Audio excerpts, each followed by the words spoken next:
I'm Betty Swan, and welcome to our show, Wisdom in the Night, where you get the help you need for those tough decisions in your life. Tonight I have a great guest. He is a celebrity tennis coach, an international model, and a business owner. So welcome to the show, Thomas Grassberger. Thank you, Betty. It's a pleasure to be here. Oh, I'm so excited. I just want to hear about your life. I know you must have lived a very interesting life. So kind of tell me your background. Okay, it has been quite a journey. That's true. I'm almost 40 years now. This year I'm going to turn 40. And I feel like I've really lived already. So that's a good thing to say, right? Yes, it is. I'm not even like a third in my life here, right? Right. So, but I'm from Austria. You know, I grew up there in the Austrian Alps. Alps. Sound like Arnold Schwarzenegger. Thank you. It's a compliment for me. You know, it was always a big inspiration. Oh, he was for you in your life? Yes. In what way? Well, we're coming from a small place in Austria, a very small town, you know, and he did as well, you know, and he was one of these Austrians that left Austria and made it very big. And that was always my intention when I left Austria as a teenager. I was 19 when I left, and I was always inspired by him. You know, he was an inspiration for me to go out there in the world and succeed. People don't realize, Thomas, how they can do that to others. They have a dream. You've got a dream. You're following your dream, doing very well at it. You're inspiring others, and you probably don't even know that they're watching you. Yeah, it's a dream. Like you said, it's a dream, but you don't really know where your dream. You create something long time ago, and then you think it goes one way, but then it always goes another way. You know, you have to be very adaptable. You know, things move and things change, and you just have to continue to move forward and you know and stay positive and stay encouraged and motivated. Now, were your parents real supportive of you leaving the country at 19? It was not something that was really exciting for them. You know, my father was a banker. He wanted me to stay in Austria. I'm sure, you know, go this route of safety and security. You know, and how about your mom? My mom was more on our side, you know, she was always sort of in between, you know. There was the grandmother was also in the house, you know, the mother of my father, and she was a teacher, you know, always very strict education. And it was a little tough, you know, because I never wanted to stay there. I never wanted to be like that, you know. I just thought I wanted to change and I wanted to leave, and somehow How were you when you first felt that way? America was always interesting for me. It was always like a magnet that drew me, you know, towards. I was maybe 14, 15 when I realized that the American English was something that I was really drawn to. You know, I would hear people speak American English and it would be like, wow, I really want to hear this. You know, even that we learned the British English, right? But I was drawn to the American English, you know, so it was always there already as a kid. Did you ever speak the British English? Not really? You learn a little bit in school, but not like something. No, but drawn to the American. Yeah, it was always So American. did you come to America when you were 19? Yeah, I went to Florida. I was part of a hotel management group. I was working at a resort in Naples, Florida. How'd you get that job? It was something through food and beverage, through seasons that I worked in, you know, in Austria, in the summer season, winter season, you know, bar, hotel, lake, ski resort. You know, I gained experience in this area. Besides going through a sales and marketing management education for 3 years, I always had the food and beverage on the side too. You know, so and then one day I applied through a company in Europe, and they sent me to Florida, and it was the first time 18 months trip for me, you know, because as a tourist you can come 3 months, but then as with this visa I was able to go for 18 months, you know. My brother was also there, so we both left, you know. My brother was already there earlier, and we ended up meeting in Florida again, and we both worked at this resort for a good year and a half, you know. Now, is your brother older or younger? No, he's younger. He's 2 years younger. He lives in California now. He's also married. Yeah, and so you worked in Florida, doing this food and beverage and all of that. Hotel. How long did you do that? Well, the whole program was about 3 years, but within these 3 years, I started modeling as well. You know. Now, how did that come about? Well, I mean, you obviously have the build for it. Thank you. A friend of mine in Vienna, Austria, took photographs of me at the time. And when I ended up in Florida, I had an agency that approached me there in Naples, and I showed them my pictures, and they liked it. And then from there, I got another agency in Tampa. I got another one in Miami. And then within a year and a half, I was very busy going within these places. And I built doing runway? Were you doing runway or I did print? that as well. I did print, I did commercials, I was part of films. I did a whole bunch of things within a year and a half, What do you like the best? I think all of it was very exciting at the time. I think it was all a great experience, even the runway. Here in New York, I'm a little short, so I'm not doing much runway now. Yeah, I've done runway. I've been a model. Oh, yeah, I've been a model, and I've done runway, and I'm very short. Yeah. But what happened in my life was I got interested and involved in modeling when I was 40. Wow. Nice. Which normally they're 16 years old, and you think, well, you can't do that. But if you have a dream, the dream will happen if you hang on long enough and have passion about it. And I became the age that they wanted classic models. They wanted older models. Very good. So I did a lot of modeling, runway, and what was called tea room then. But print work, I know what you're saying. I love it. When you meet somebody like Michael, there was so much energy exchange that it was just amazing. Every time I talked about it, it would give me goosebumps, because it was just so intense, But there's something about certain people. They have a charisma, they have a power, strong. they have something, don't they? Very strong, yeah. And it was another important part in my life because I had to break free from Austria. I had to, fight for my life. I had to believe there was always coming negativity towards me, Now, how did you deal with that? Well, difficult, because most overall, when negativity comes from the closest people around you, including family members, it's hard. Discouraging you, saying who's gonna wait for you, this and that, negativity that's supposed to bring you down. We had to fight through this, and I say we. Have you ever read that Bible verse that said, many times your enemies will be the members of your own family? Absolutely, yeah. Yeah, Absolutely, and that's what you're talking about. It's very interesting because these are the people that are, I think, the closest to you, right? When they also have a big influence in your life, right? Yes, and when that negativity is there, it's harder. Yeah. Yeah, it's almost harder than outside negativity. It's a huge test because you have to forgive them. You have to live through it, and you're still giving them love and attention and everything that is good, and Christ-like, and even that they made it more difficult for you, not really. But have you noticed, though, that when you go through that responding the right way, like what you're just talking about, actually you grow out of it no matter what their response is, whether they never change. Yeah. If you respond correctly, have you noticed after that you're stronger than you ever were? Absolutely, yeah, no doubt about it. I mean, instead of, you could cuss them out, you could yell and scream at them, you could be mean to them. Right. That doesn't do anything but tear you down. Yeah. And in that great pressure situation, Yeah. if you respond correctly, you make yourself respond correctly, you grow. Yeah, it's also a learning process, because when I was young and this negativity came at me, I didn't know how to react properly to it. This is something that I learned over the years myself. Where I taught myself how to believe or how to act or react. This was a changing of the mind. So for somebody that's watching you right now, what would you say to somebody who's listening and going, I'm going through that kind of negativity? Tell me exactly what I need to do. What would you say? Every time when negativity comes, either it comes to you or you are putting it out. Those are two different things. Like when I saw or when I heard myself, my inner voice talking to myself, anything negative, I would have a time in my life where I realized this and say, this was negative and I have to transform this into a positive thought. So the change from negative thinking to positive thinking was a very big transformation in my life. And that was actually, even before I got really introduced to the Bible and to Christ and Christ's walk, I already had this transformation in my mind.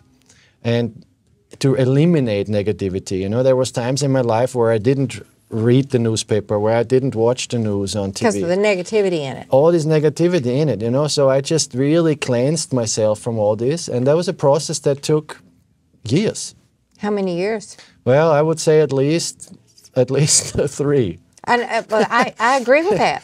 No, Yeah. I think what people don't realize is it doesn't go from, it doesn't go from fast. one day to the next. No, it doesn't. You have to No. almost like retrain Yeah, it's yourself. a reprogramming your Right, mind right. and your mind process. Right. Well, now, how did you get into being a tennis coach, a celebrity tennis coach? What is that all about? Yeah, I was very young when I started with tennis in Austria, and it was a very big passion of mine.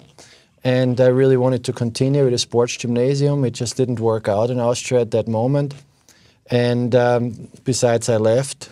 And when I came to this country, I had a long break of tennis. There was at least good 10, 12 years, almost 15 years I never played, because the passion was very strong. It was a very, very strong reality, tennis in my life, as playing tournaments and really wanting I to did this. I be hate to keep saying I've you done know. the same thing. Yeah. But I was a real serious tennis Yeah, player, and then it I was went very 15 years serious away and- from it. And so I had this break, but then in Hawaii, my wife one day said that God spoke to her, and she could hear a voice saying that, you know, you have to tell your husband he has to get back to tennis. And when my wife said that to me, I have to get back to tennis, I didn't really understand what she meant, right? Because for me, it was playing, was professional on a professional level. So for me, teaching was not really something that I was interested in. You know? But then one thing leads to the next, you know, and I just had major things happened. Like, you know, I picked this business card. I think I told you this story once already of this pile of business cards, and it was exactly the guy that, you know, that certifies you from the professional tennis registry, you know, out of like Now, wait, I hundreds don't of remember cards. that story, because you picked his business card? Well, it was like a wheel, you know, where you put in all these business cards. Yeah, you know, yeah, and like a there's Rolodex. 200-300 business cards there, and I just spin this thing and pick one, and here it is, the one guy that certifies That was the people Holy in Hawaii. I Spirit mean, guiding that's you to that. So after I got these kind of signs, I was like, okay, I called the man, and I knew the man already, and ended up that he has once a year a certification on the Big Island, and it was the week after all this happened. He put me in. Right away. And it was like right away within 3-4 days, I had my certification, you know. to teach. And then immediately I got signed with these great resorts on the island, you know. I started teaching there for a couple of years. And when we transferred to New York in 2009, I got signed with the best clubs here in the city, you know, and really started teaching on a full-time scale here in Manhattan. Yeah. And over the years, I was just able to really pick the best clients, you know, and now And you mean you can pick your own clients? You do well, that? I'm to the point where I have an amount of clients that I maximize my outlets here in Manhattan. You know? Right. Do you see any of those players really improve because of your working with them? Yeah, it's beyond tennis again. You know, tennis is a tool that helps me meet people. You know, but it's not just about hitting a ball over the net, or it becomes a relationship with each person that I play with, and it goes beyond tennis. You know, it's about body language. It's about the mind again. You know, how people think. That shows exactly how they react or how they act on the court, you know. So Tennis is see, a lot it's inner. amazing. It's a lot of inner tennis and stuff. life go hand in hand. Yes, you they know? do. It's like And you- so amazing. And so you it's- really have to watch that word talk in your head it's while a you're playing in a match. It's really a perfect gift from God, you know. Yeah. Well, now, how did you get a close relationship with God? Well, it was already when I lived in Florida and I was involved with the industry, like I said to you, in Miami mostly. It was a very clear thing for me that the industry is an industry that likes to party, that likes to be out late, all the things that come with it. And my personality was sort of drawn to it, you know. So I knew that if I would continue with this, it's a path that's not a righteous path for me, and a path that I cannot continue. And then things again led from one thing to the next, and I ended up on the Big Island in Hawaii. I changed my life after Florida, 3 years, almost 4 years actually, and I ended up on What the Big changed your Island. life in Hawaii? Well, it was also a very interesting story where I like to write everything down. You know, I have books of all my journeys and all my places and all the things that I did, my thoughts. I write everything down, you know. And when I was ready in Florida to say, okay, I'd leave Naples to move to Miami, I had it all written down. A couple of days later, you know, I met my friends there. They had a place in north of Gainesville, and you know, and I went there to visit them, and this lady, yeah, they had a little boy there, you know, and her son, and then ended up.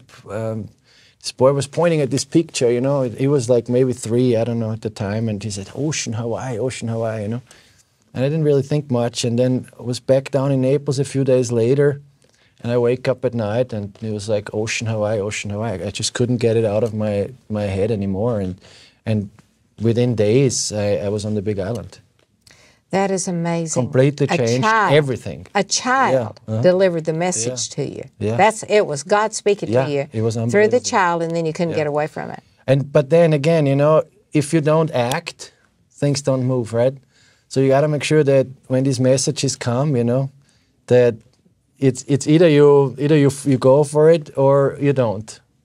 You know, a lot of people it takes a lot to actually make that step forward, you know.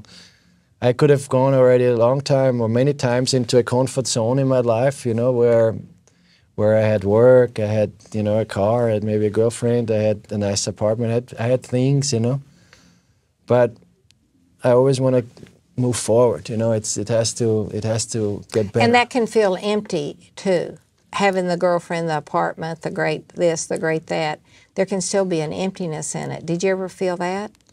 Well, it's all about the spiritual change that happened, right? Mm-hmm. So that was going back to when my life changed in Florida to the Big Island.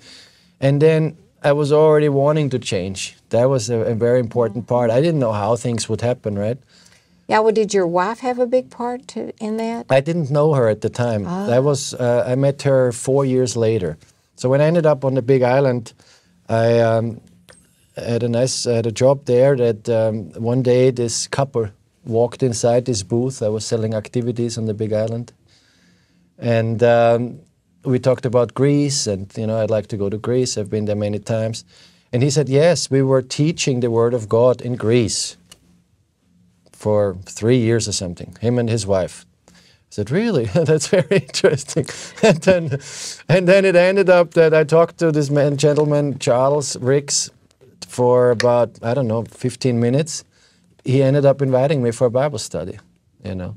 And they were hosting a Bible study at their apartment on the Big Island. And Charles said to me, why don't you come to the Bible study? You know, I invite you. And I ended up going. I was the only person there the first day.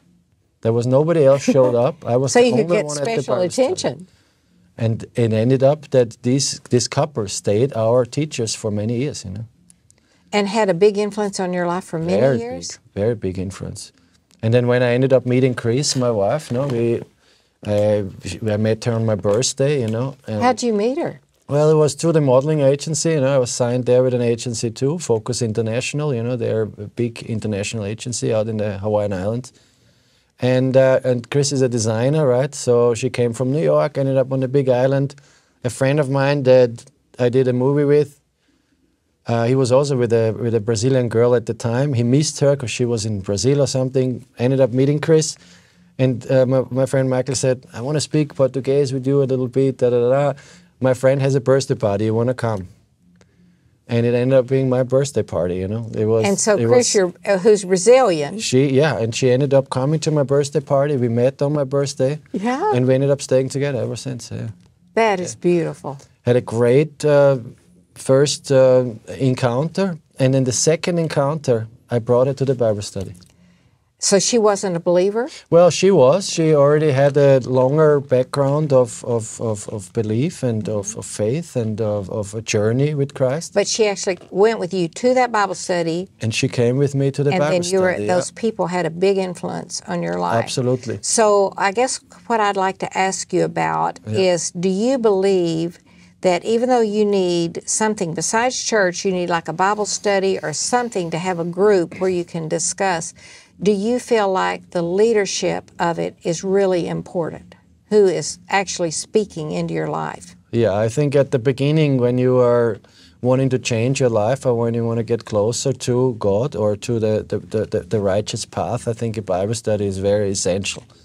You have to be part of a Bible study. You have to you need somebody that explains the Bible to you, because when you are out, you can read it on your own, and you can probably understand some things. But I believe that a teacher can really put it much better in perspective, and that really. So really, it's kind of like going to college, except you're going to the Bible. Yeah, you're learning something new, you know, and it. You have professors. It's you have a teacher, you know, you have somebody that knows more than you do, you know. It's a great way of humbling yourself, and wanting to learn, you know. And then with time, it becomes a walk, you know, and then. You realize you have to renew your mind, and you have to really work on it. You have to continuously work on it. You know? All right. Now, I want to ask you another thing. Now, you're a businessman too, so obviously you take your faith into the business world too, right? What do you do in business?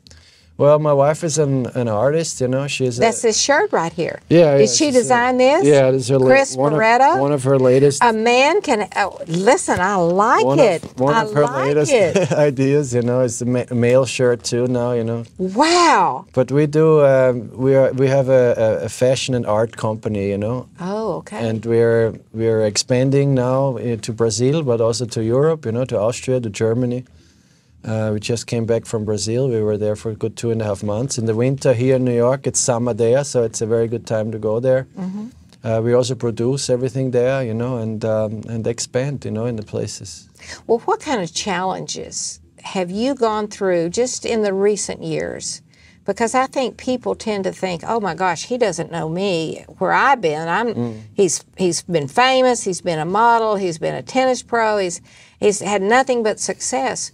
But that's not how life really is. So what kind of challenges have you gone through that required you to really change? Now, I'm not talking about back in when you were in Florida and you went to Hawaii. Since you've been here in New York, what kind of challenges have you encountered?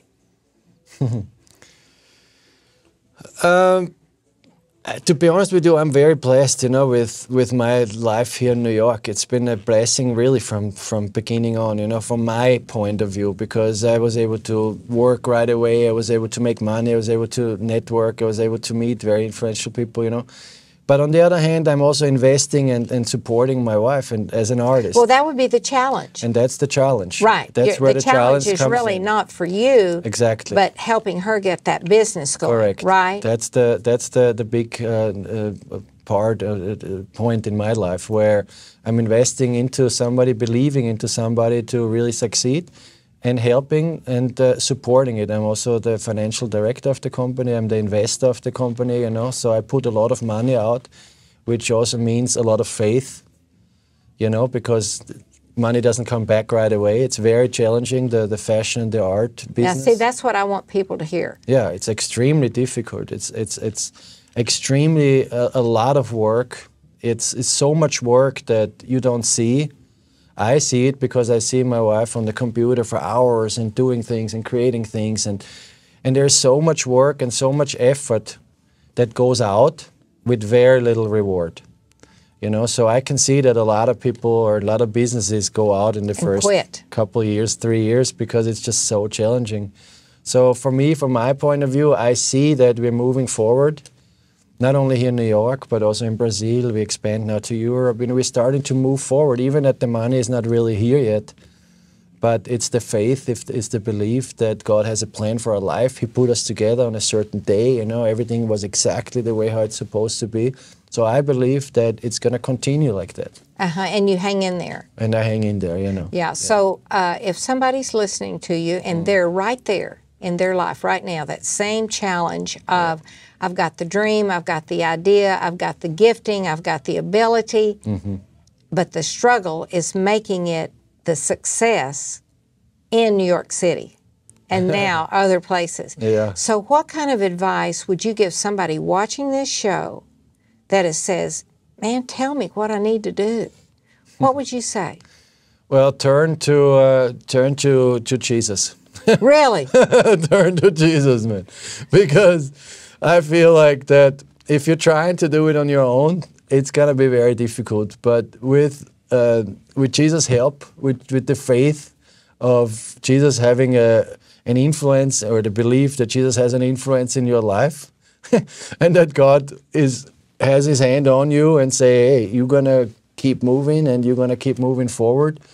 You have to keep going, and you have to focus maybe more on the spiritual side of life rather than. Do you go to church? Well, I go to Every Nation East Side, right, here in Manhattan, but we also like to go to a church in Brazil, it's Maranatha. Maranatha means Jesus come. And so it's a very nice evangelic church in Brazil that I really enjoy. But you go to church? Yeah. A lot of Christians say, I'm just not interested in organized church. But what's the reason for it for you? Why do you like organized church? Well, it's a community, and it's very good to have like-minded faith believers, together. In especially in a big city like New York, where we have everybody here, But I think it's very important to have people that are like-minded, and to share and to encourage one another. I think this is really it really helps. Well, there's a verse in Hebrews that says, "Don't forsake assembling yourselves together." Yeah. Don't be like a lot of people that do that. Don't do that, because you need each other. You need that. Well, yes, and I'm very glad that I have my wife, because she's also a strong believer, and I always encourage a relationship. I encourage a marriage, because it's something that becomes a teamwork. And when it's together, with Christ, man and wife together with Christ is very strong. Well, folks, this has been a very interesting conversation. You have seen a man who has done a lot of things and been very successful at them. And yet, he's been very honest that in his latest thing, he has challenges that he didn't have before, and he's got them now. So I hope that encourages you. Thank you so much for tuning in tonight. It wasn't an accident that you turned on the TV tonight. It's not. And I hope you receive some wisdom from this man, and that you have a great rest of the night, whether you're going to sleep or you're going to work. I'll see you next time. Bye.